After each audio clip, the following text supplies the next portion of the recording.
আজকের বাংলাদেশের সূচনা মূলত 1947 সালে। 47 সালে পাকিস্তান ভারত নামের দুটি রাষ্ট্রের উৎপত্তি হয়। তৎকালীন পূর্ব পাকিস্তান এবং আরও 3টি প্রদেশ নিয়ে পাকিস্তান গঠিত হয়। পূর্ব পাকিস্তান এবং পশ্চিম পাকিস্তানের মাঝখানে ভারতের বিস্তর এলাকা অবস্থিত রয়েছে। 47 সালে যে ভূখণ্ডটি অখণ্ড ভারত থেকে এবং ব্রিটিশ শাসনের হাত থেকে মুক্তি পেয়েছিল, সেই সময় পূর্ব পাকিস্তানের যে সীমানা ছিল কার্যত আজকে তাই বাংলাদেশের সীমানা। সেই সময়টা যদি পূর্ব পাকিস্তান হিসেবে আমরা এই অঞ্চলের মানুষ একটা স্বাধীন দেশের অংশ না হতে পারতাম, তাহলে আমাদের ভাগ্যে কি হতো এটি হায়দরাবাদের দিকে তাকালেই এর উত্তর পাওয়া যাবে। উত্তর পাওয়া যাবে কাশ্মীরের দিকে তাকালে।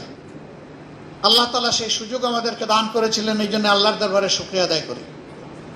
এই সময় যারা অবদান রেখেছেন, ত্যাগ স্বীকার করেছেন, জীবন দিয়েছেন, লড়েছেন, মামলা খেয়েছেন, জেলে গিয়েছেন, তাদের সকলের প্রতি আমরা গভীর শ্রদ্ধা নিবেদন করছি।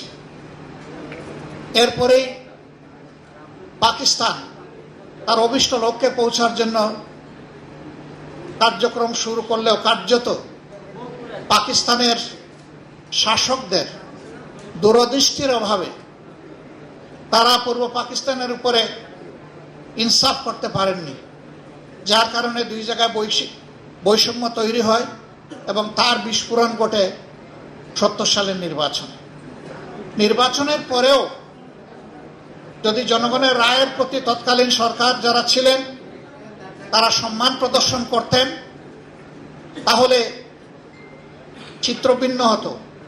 কিন্তু সেই সম্মানটুকু প্রদর্শন করতে ব্যর্থ হওয়ার কারণে একটি মুক্তিযুদ্ধ অনিবার্য হয়ে উঠেছিল। এই যুদ্ধে যারা জীবন দিয়েছেন, লড়েছেন, ত্যাগ স্বীকার করেছেন, মহান আল্লাহর দরবারে দোয়া করে আল্লাহ তাদেরকে শহীদ হিসাবে কবুল করুন। মাঝখানে 52তেও একটা সংগ্রাম গিয়েছে, আমরা তাদের প্রতিও শ্রদ্ধা নিবেদন করি। ত্যাগ স্বীকারকারীদের মধ্যে যারা বেঁচে আছেন আমরা তাদের প্রতিও গভীর শ্রদ্ধা নিবেদন করছি। হলো বাংলাদেশ দ্বিতীয়বার স্বাধীন।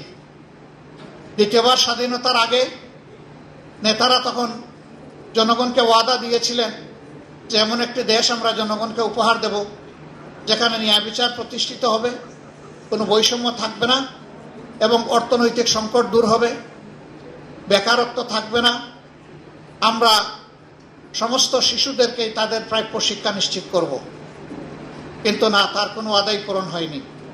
বরঞ্চ এখানেও এসে জনগণের অভিপ্রায়ের প্রতি সম্মান দেখাতে তৎকালীন সরকার দারুণভাবে ব্যর্থ হয়েছিল, যার কারণে 4 বছরের মাথায় দুঃখজনকভাবে তাদেরকে বিদায় নিতে হয়েছে। ক্রমাগত পট পরিবর্তনের মধ্য দিয়ে আজকের বাংলাদেশ এসে এখানে দাঁড়িয়েছে।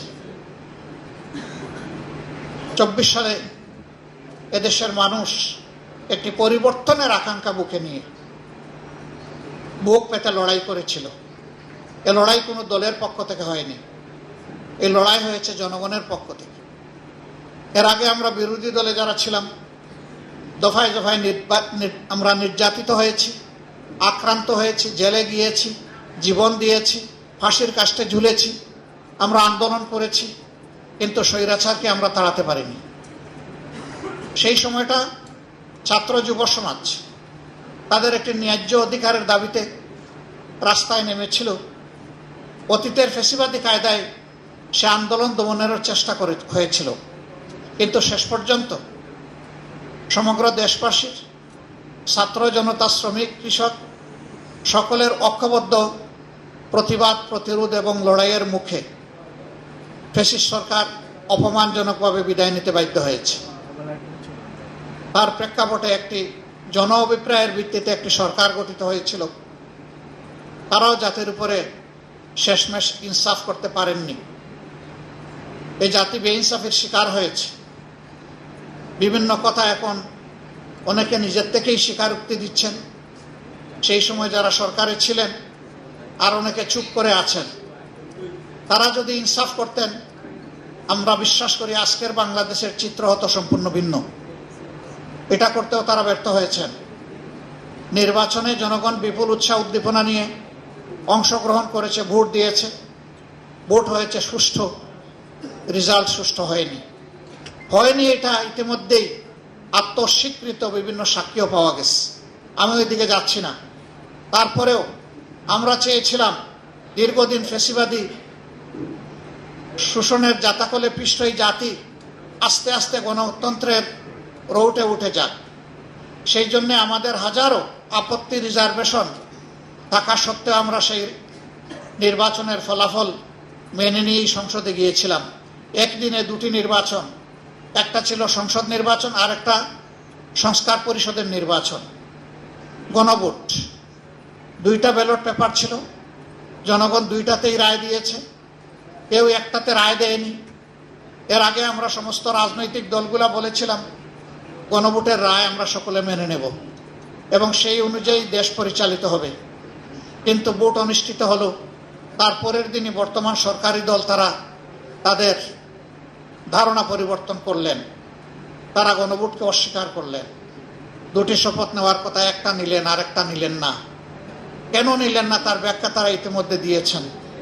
তারা বলেছেন নির্বাচন হওয়ার স্বার্থে তারা জনগণকে অনেক কিছু বলেছেন, আসলে এটা তাদের মনের কথা নয়।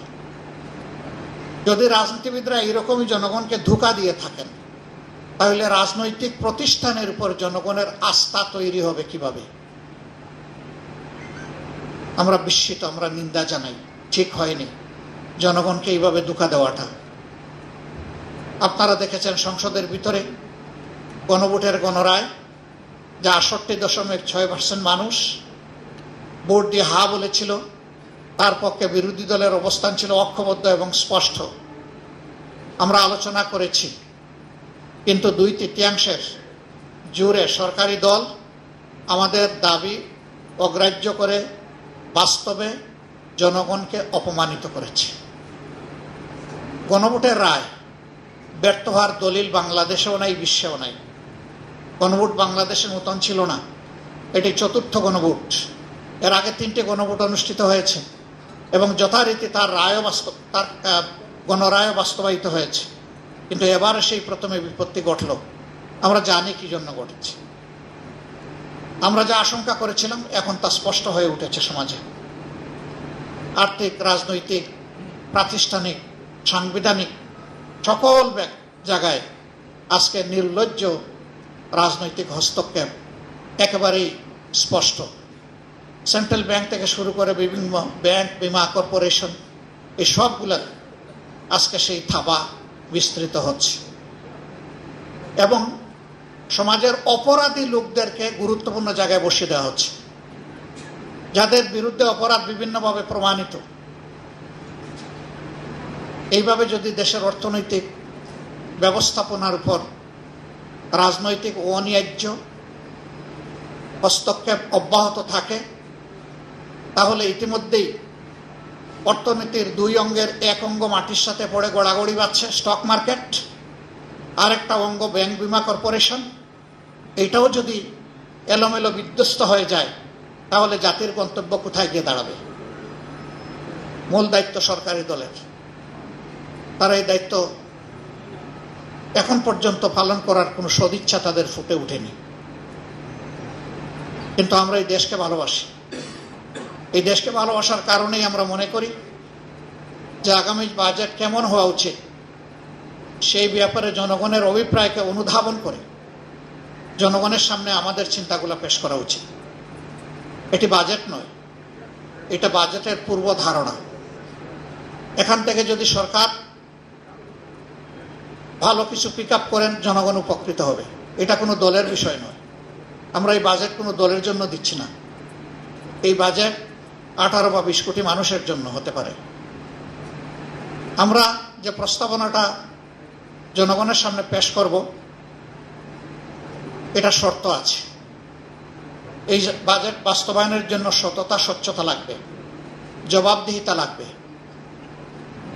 সততা, স্বচ্ছতা, জবাবদিহিতা যদি নিশ্চিত করা যায়, আমরা মনে করি যে বাজেট প্রস্তাবনা আমরা করব সেটা অবশ্যই অর্জনযোগ্য, এটা অর্জন করা সম্ভব। কিন্তু যদি সততা, স্বচ্ছতা এবং অ্যাকাউন্টেবিলিটি না থাকে, তাহলে যে বাজেট সরকারই দেব ওই বাজেট কার্যকর হবে না। আরও কিছু বিষয় আমাদের প্রস্তাবনায় থাকবে, সেটা এখানে এবং সংসদে। আমাদের ফিসক্যাল ইয়ার হচ্ছে জুলাই টু জুন। জুন মাস বর্ষা, খরা, দুর্যোগ, সাইক্লোন এগুলাতে সাধারণত আমাদের দেশ আক্রান্ত হয়। আমরা লক্ষ্য করি এডিপির একটা বিশাল অংশ শেষের 2 মাসে তাড়াহুড়া করে বাস্তবায়নের চেষ্টা করা হয়। এটি বাস্তবায়ন নয়, এটি হচ্ছে গণলুটপাট। এর সুফল জনগণ পায় না, কিছু অসৎ সুবিধাভোগীদের পকেটের সুফল চলে যায়। আমরা সংসদে প্রস্তাব দেব যে আমাদের ফিসক্যাল ইয়ারটি ক্যালেন্ডার ইয়ারের সাথে মিলিয়ে করা হোক। তাহলে বর্ষার পানিতে আমাদের টাকাগুলা ধুয়ে মুছে সাফ হয়ে যাবে না, এই টাকাগুলার খবর পাওয়া যাবে ইনশাল্লাহ। নিয়ম রয়েছে, সম্পূরক বাজেট বর্ষার পুরা হওয়ার মিনিমাম 3 মাস আগে সংসদে পেশ করতে হবে, কিন্তু আমরা সম্পূরক বাজেট পাবো এই শেষ মাসে। বৈধ অবৈধ, ন্যায্য অন্যায্য সব খরচ হয়ে গেল, কালো সাদা একাকার হয়ে গেল। তারপরে সম্পূরক বাজেট সংসদের সামনে আসলো, তাতে জনগণের লাভ কি? আমরা কথা বললেই বা তার বেনিফিট কি? এই বিষয়গুলো আমাদের আগামীতে সংসদের ভিতরে প্রস্তাবনায় থাকবে ইনশাল্লাহ। আরও অনেকগুলো মৌলিক বিষয়, আমাদের ট্যাক্সেশন কালেকশনের যে পদ্ধতি রয়েছে এটা দারুণ ত্রুটিপূর্ণ। যারা ট্যাক্স দেন তারা 3টা ট্যাক্স দেন। একটা ট্যাক্স ট্রেজারিতে জমা হয়, একটা কিছু ব্যক্তির পকেটে যায় যারা ট্যাক্স কালেকশন করেন, আমি সবার কথা বলছি না কিন্তু অনেকেই, আর একটা চাঁদাবাজদের পকেটে যায়। ব্যবসায়ীরা অতিষ্ঠ, যার কারণে ট্রেজারির ট্যাক্সটা তার টার্নওভার ভলিউমের দিক থেকে ছোট হয়ে আসে। এখানে যদি সততা এবং স্বচ্ছতা মেনটেন করা যায়, অটোমেটিক্যালি ব্যবসায়ীরা বিপুল উৎসাহ নিয়ে আরও বেশি ট্যাক্স দেবেন জনগণ, রাষ্ট্রকে। রাষ্ট্র এবং জনগণ উপকৃত হবে। তাছাড়া ট্যাক্স বেসও সম্প্রসারণ করার প্রয়োজনকে আমরা অস্বীকার করি না। এই সবগুলোই আমাদের কনসিডারেশনে ইনশাল্লাহ থাকবে। এসবগুলো সামনে রেখেই আজকে আমরা প্রিয় দেশবাসীর কাছে জনবান্ধব একটি বাজেট প্রস্তাবনা আমাদের বিবেচনায় আমরা পেশ করতে যাচ্ছি। এর আসল বিচারক হবেন জনগণ। এ বাজেট পেশ করার পরে আমরা সচেতন জনগণের কাছ থেকে ফিডব্যাক আশা করব। আমাদের কোনো প্রস্তাবনা তাদের কাছে ভালো লাগলে সেটা বলার দরকার নেই, কিন্তু কোনো প্রস্তাবনা যদি জনস্বার্থের বিপক্ষে হয় তারা যেন আমাদের দৃষ্টি আকর্ষণ করে, আমাদের সমালোচনা করে, আমাদেরকে সহযোগিতা করে। আমরা দৃষ্টি আকর্ষণ এবং সমালোচনাকে অভিনন্দন জানাবো, এখান থেকে শিখব, আমাদের জ্ঞানের ঘাটতি পূরণ করব, জনগণের জন্য আগামীতে আরো সুন্দর এবং আরো পরিপূর্ণ চিন্তা করার প্রয়াস পাব। আজকের এই সম্মেলনে আপনারা যারা এসেছেন, আবারও সবাইকে আমাদের পক্ষ থেকে কৃতজ্ঞতা এবং অভিনন্দন জানিয়ে আপাতত আমার বক্তব্য এখানে শেষ করছি।